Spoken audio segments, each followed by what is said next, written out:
AP సీఎంగా చంద్రబాబు పగ్గాలు చేపట్టిన వెంటనే ప్రచారంలో ప్రజలకు ఇచ్చిన మాట నిలబెట్టుకున్నారు. మెగా డిఎస్సి ఫైల్పై తొలి సంతకం చేశారు. వెంటనే ల్యాండ్ టైటిలింగ్ యాక్ట్ రద్దుపై రెండో సంతకం, వృద్ధాప్య పింఛన్లను 4,000కి పెంచుతూ మూడో సంతకం, అన్నా క్యాంటీన్ల ఏర్పాటుపై నాలుగో సంతకం, స్కిల్ సెన్సస్పై ఐదో సంతకం చేసి ప్రజల హృదయాల్లో చెరగని ముద్ర వేశారు.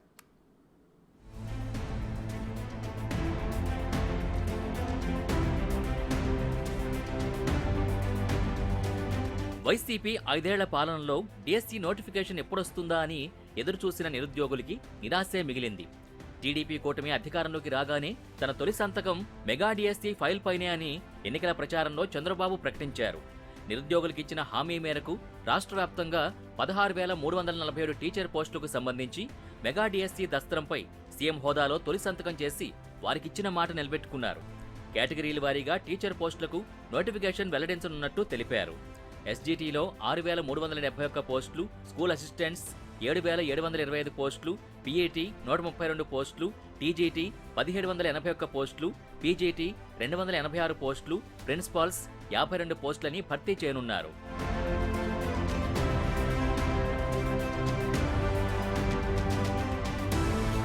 ఏపీ ప్రజల వెన్నులో వణుకు పుట్టించిన ల్యాండ్ టైటిలింగ్ యాక్ట్ రద్దు ఫైల్పై సీఎం చంద్రబాబు రెండో సంతకం చేసి ప్రజల మన్ననలు చూరగొన్నారు.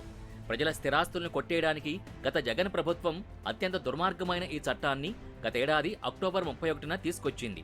ఈ చట్టం ముసుగులో కొందరు ప్రభుత్వ, ప్రైవేటు వ్యక్తులు ప్రజల ఆస్తుల్ని భక్షించేలా పలు సెక్షన్లు రూపొందించారు. భూ సంబంధ అన్యాయాలపై బాధితులు కోర్టు గుమ్మం ఎక్కడానికి వీల్లేకుండా ప్రభుత్వం నియమించిన వ్యక్తుల్ని సంప్రదించేలా ఆ చట్టంలో నిబంధనలు విధించారు. ఈ చట్టం ఆధారంగా కబ్జా చేసిన ఆస్తులకి చట్టబద్ధత కల్పించేలా వైసీపీ పెద్దలు పావులు కదిపారు. రహస్యంగా తెచ్చిన ఈ చట్టం నిజస్వరూపాన్ని తొలుత న్యాయవాదులు బట్టబయలు చేసి ప్రజల్లో అవగాహన కల్పించారు. ప్రజా ఉద్యమాలకు శ్రీకారం చుట్టారు.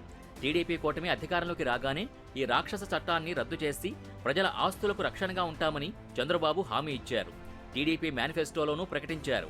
పాస్ పుస్తకాలపై జగన్ ఫోటో ముద్రించడాన్ని కూడా తప్పుపట్టిన చంద్రబాబు ఆ పుస్తకాల కాపీల్ని ప్రజా సమక్షంలో చించేసి భరోసా కల్పించారు. కొత్త పాస్ పుస్తకాల్ని రాజముద్రతో అందిస్తామని ప్రజలకు మాటిచ్చారు.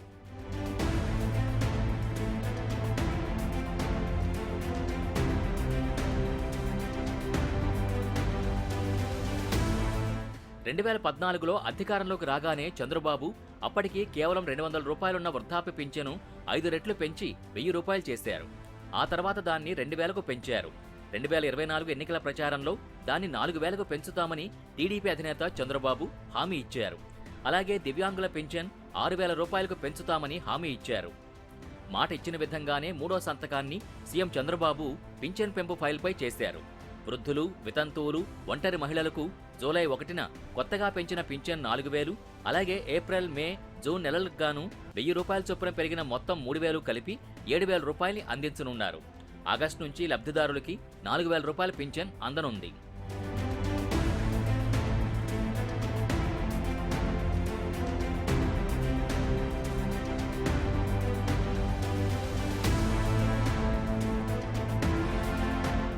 గత టీడీపీ ప్రభుత్వ హయాంలో రాష్ట్ర వ్యాప్తంగా 183 అన్నా క్యాంటీన్స్ ని ప్రారంభించారు. అల్పాహారం, భోజనాన్ని 5 రూపాయలకే అందించారు. సగటున రోజుకు రాష్ట్ర వ్యాప్తంగా 2,50,000 మంది అల్పాహారం, భోజనం తినేవారు. దీనికోసం అప్పటి టీడీపీ ప్రభుత్వం 31 కోట్ల రూపాయలని ఖర్చు చేసేది.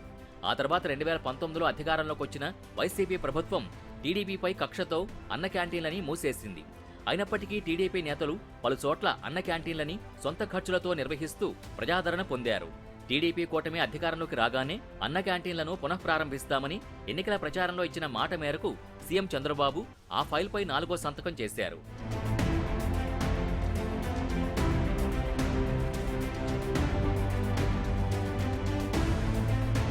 యువత ఉన్నత చదువులు చదివినా తగిన ఉద్యోగాలు రాకపోవడానికి ప్రధాన కారణం వారికి నైపుణ్యం లేకపోవడమే.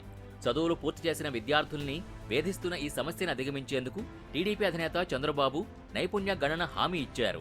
సీఎం చంద్రబాబు 5వ సంతకాన్ని ఈ దస్త్రంపైనే చేశారు. ఇలా నైపుణ్య గణన చేయడం దేశంలోనే తొలిసారి. దీని ద్వారా విద్యార్థికుల్లో ఎవరిలో ఎలాంటి నైపుణ్యాలు ఉన్నాయనేది లెక్క తేల్చనున్నారు. ప్రపంచవ్యాప్తంగా ఏ రంగానికి ప్రాధాన్యమున్నది, ఆ తరహా ఉద్యోగాలు పొందేందుకు ఎలాంటి నైపుణ్యాలు అవసరమో వాటిని యువతకు అందించి ఉద్యోగాలు పొందేలా చేయడం ఈ స్కిల్ సెన్సెస్ ప్రధాన ఉద్దేశం. రాష్ట్రంలో నిరుద్యోగాన్ని తగ్గించేందుకు ఇది ఎంతగానో దోహదపడుతుంది.